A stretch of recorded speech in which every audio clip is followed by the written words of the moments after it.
These are all the four main parts: brainstem, cerebellum, diencephalon, cerebrum. So anatomically, these are the parts.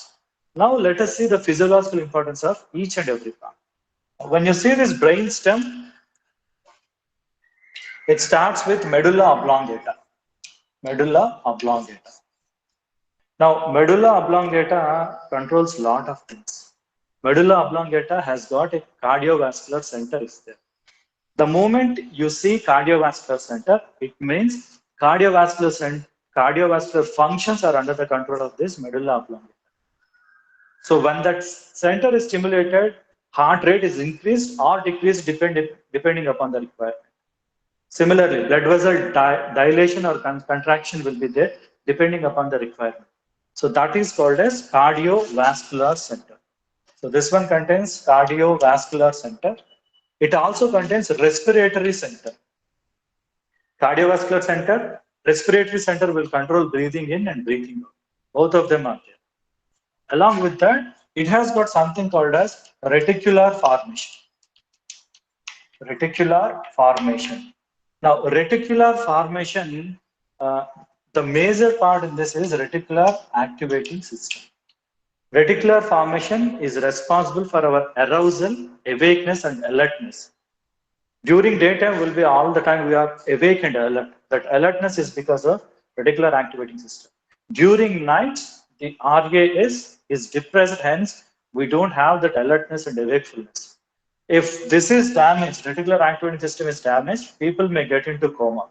That is the importance of this reticular formation. And reticular formation, it starts from here and it will be going to, there are certain tracks out there which are known as ascending tracks. Ascending tracks means from here, the tracks will be going to the upside of the brain. So these ascending tracks are known as reticular activating system, responsible for our alertness and awakeness. When it is depressed, people will get into the sleep. When it is damaged, it may result in coma also. Now, along with this, from this medulla oblongata, there are so many cranial nerves will come up. Cranial nerves 8, 9, 10, 11, 12.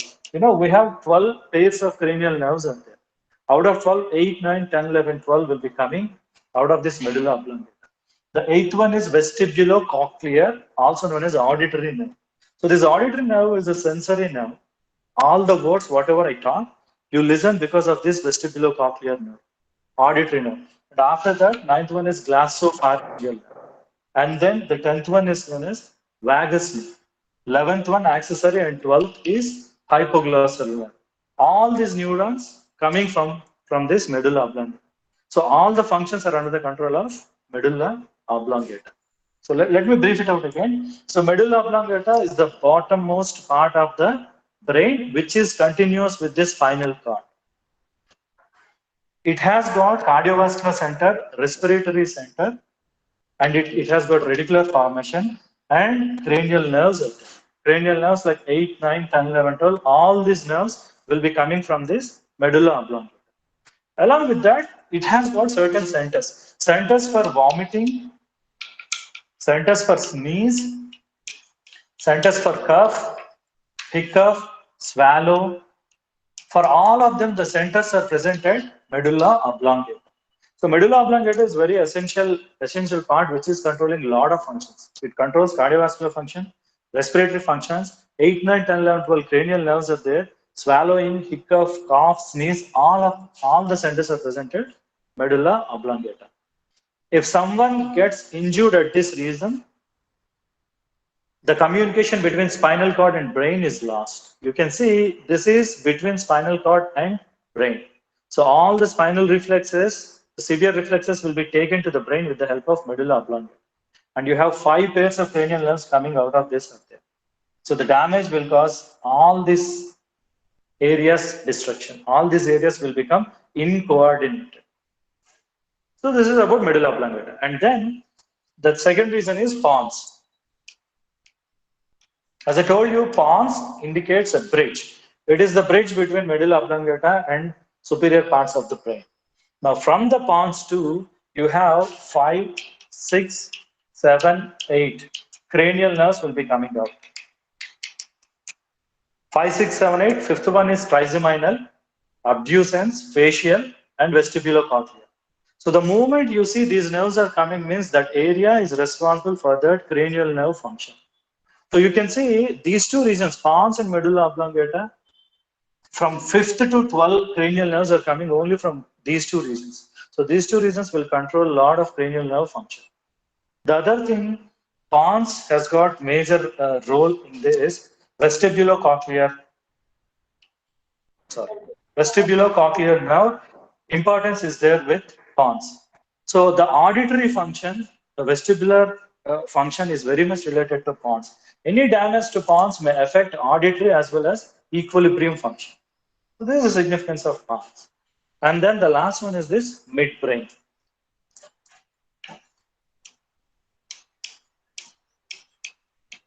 Now, midbrain also gives rise to cranial nerves like 3 and 4. 3 and 4 are oculomotor and trochlear. See, both of them are related to our eye movement. Oculomotor is motor nerve, trochlear is also motor nerve. Both of them are related to eye movement. But along with this, the important function at this midbrain is it has got something called as substantia nigra.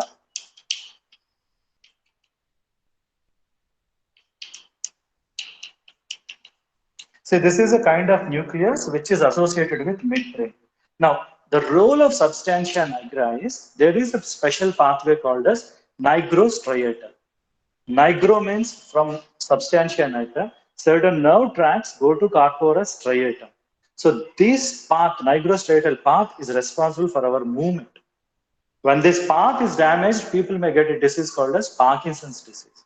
So this particular path is important for our locomotion and movement, and this reason also gives rise to two cranial nerves. So this is the significance of brainstem. Every part is responsible for a particular function, motor or sensory. You can see majority of cranial nerves from 3rd to 12th, they are coming from this region only, brainstem only. 3, 4, 5, 6, 7, 8, 9, 10, 11, 12. All these cranial nerves are coming from brainstem. So this is the significance of brainstem. Now, after that, the next important part is cerebellum. As I told you, cerebellum in Latin is also known as the little brain. The reason why it is called as little brain is because of its shape. It looks like a small brain, hence it is called as cerebellum. Now, cerebellum, the major role of cerebellum is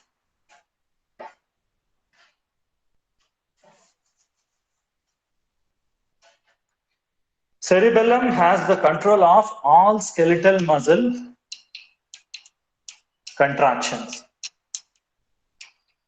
The entire body skeletal muscle contractions are under the control of cerebellum. There is a word called as anti-gravity musculature. Anti-gravity means the moment you stand up, you are standing against the gravity. In order to do this, your muscle, skeletal muscle should coordinate so that the body will stand upright. That is called as anti-gravity musculature. And this anti-gravity musculature is because of skeletal muscle contraction. And that is under the control of cerebellum. So cerebellum smooths and regulates the entire skeletal muscle contractions. Our posture, our gait, our movement is completely under the control of this cerebellum. So this is very important. The way we walk for our activity and motility, this reason is essential one. You know, when people take alcohol, this reason will get affected. That is the reason why after taking alcohol, they could not walk properly because alcohol suppresses this center. If this center is suppressed, skeletal muscle contractions will not be coordinated. That is the reason why all people, when they consume alcohol, they cannot walk properly. Their gait is disturbed because this center is getting disturbed. So this one, the major role is with skeletal muscle contractions. Again, so this part is posterior to this brainstem. So this part is known as posterior side. This side is known as anterior side. So at the posterior side of this brainstem, you have cerebellum. The major job of cerebellum is to control skeletal muscle contractions. Now, after these two parts, we have diencephalon is there. Encephalon means within the head. Dia means which is passing through. So diencephalon, so this reason is diencephalon reason. The yellow part is known as thalamus. The blue one is hypothalamus, and this small part is epithalamus. So thalamus means a kind of room, a small room. It looks like a small room inside the brain, hence it is named as thalamus. Now thalamus, so this part is diencephalon.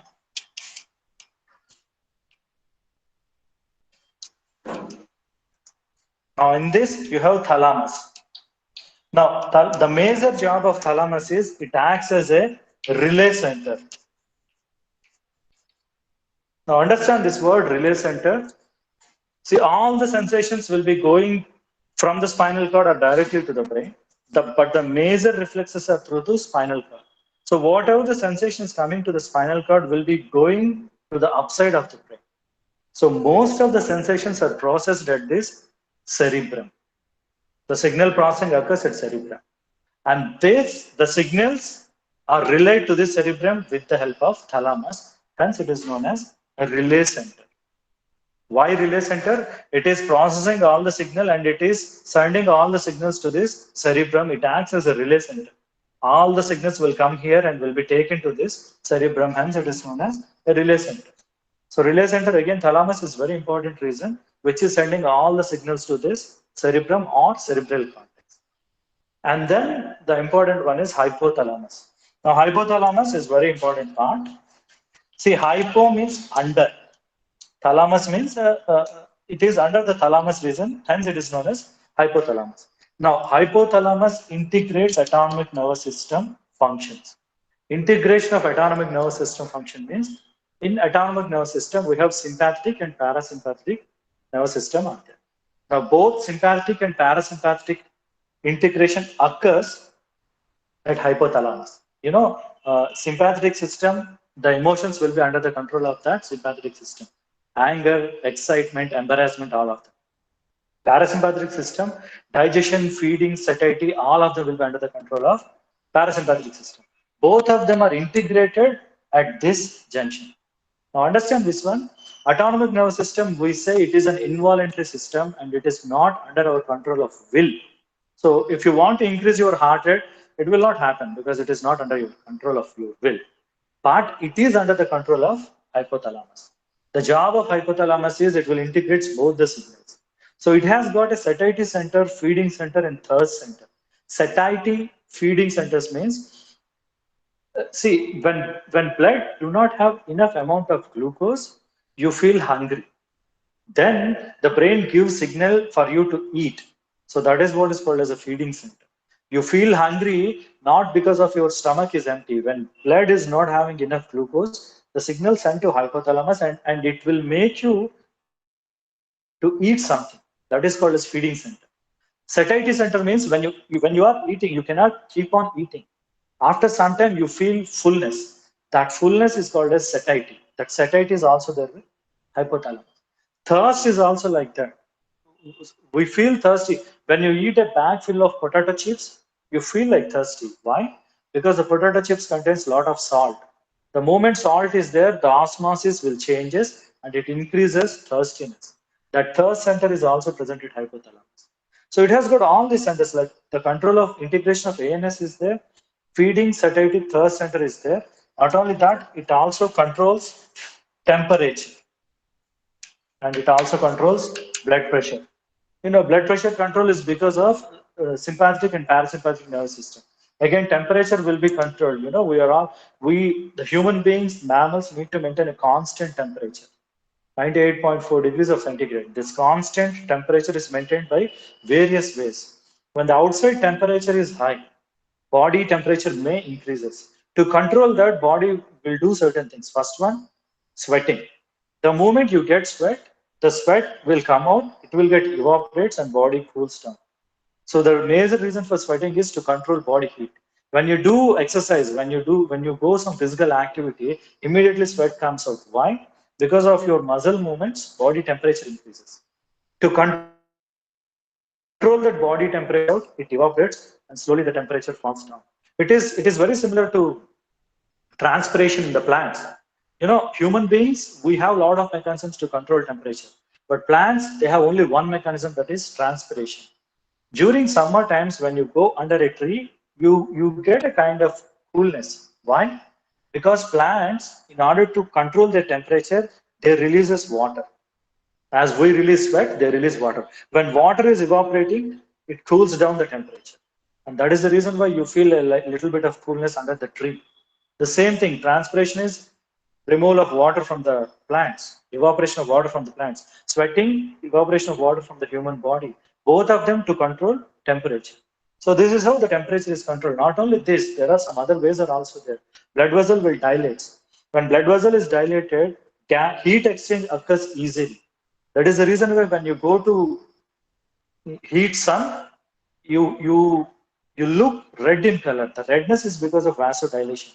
When the blood vessel is dilated, heat exchange easily occurs, body temperature will get controlled.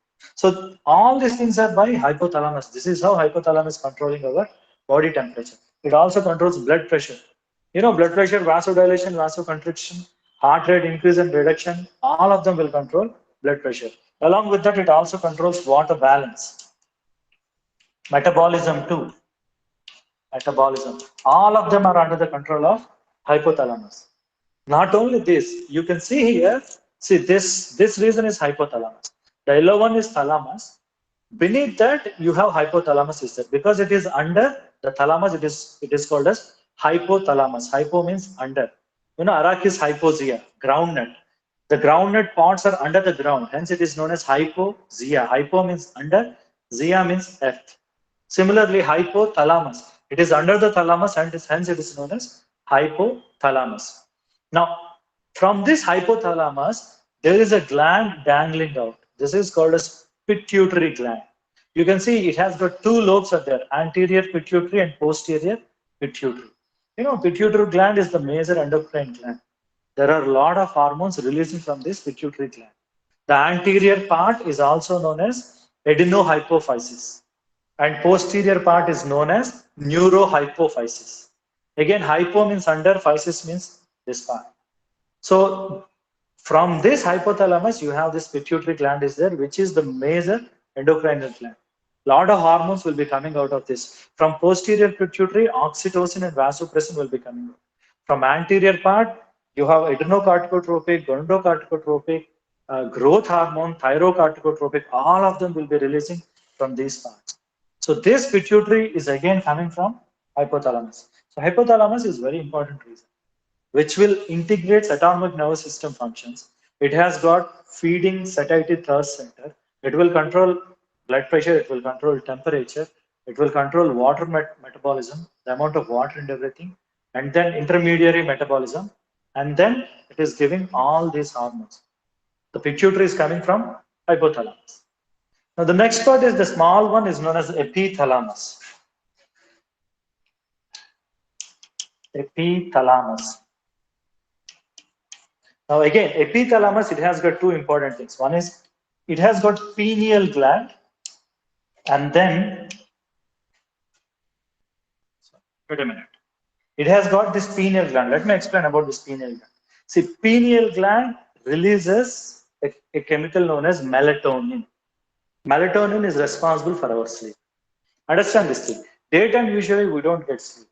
But night times, automatically when the light has come down, we feel sleepy. The reason is during night times, the pineal gland releases a chemical known as melatonin. Melatonin will, you know, I explained about RAS. Melatonin will slowly depresses RAS so that we feel like sleep. And that sleep is because of this melatonin. You know, when you grow old, melatonin levels decreases. That is the reason why elderly people, they have very short amount of sleep.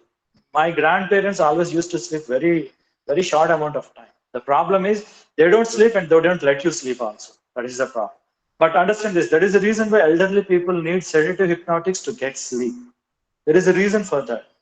As we grow in our age, the pineal secretion melatonin will come down, so sleep deprivation will be there. That is the reason why elderly people will be taking sedative and hypnotic drugs. Now, after that, there is one more thing from here. It is called as limbic system.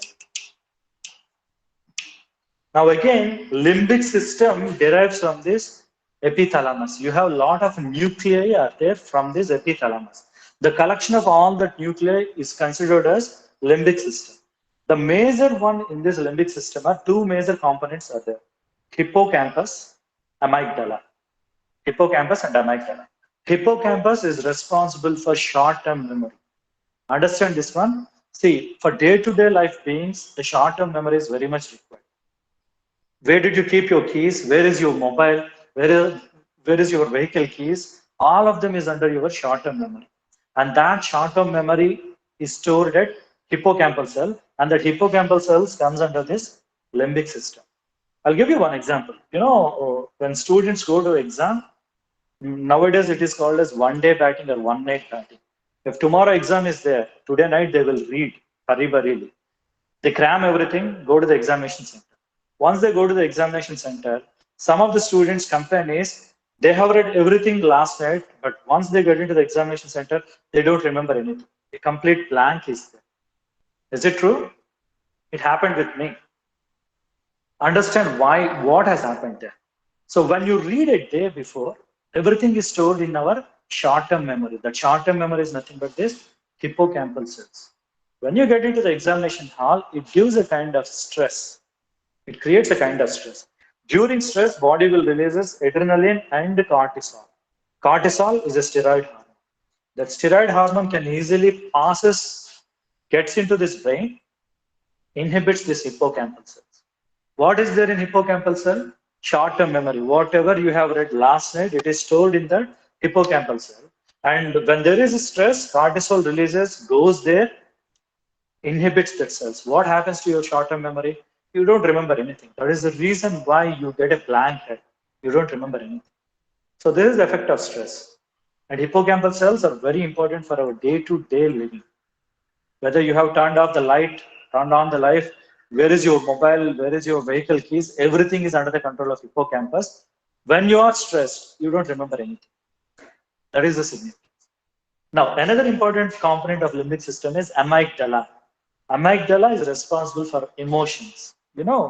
Women are considered to be highly emotional human beings. The reason is they have got very highly developed amygdala.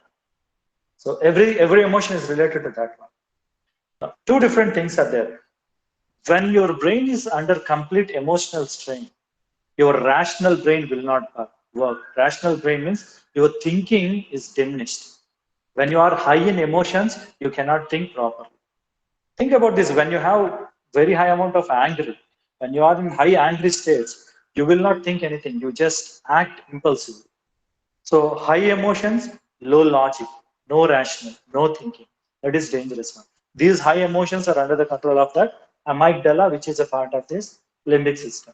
So some other nuclei is also there in this limbic system, but I'm telling you the important two things: hippocampal cells and amygdala. Both of them belong to limbic system, and along with pineal gland, they comes under this epithalamus. So this diencephalon includes thalamus, hypothalamus, and epithalamus. Now the last and major part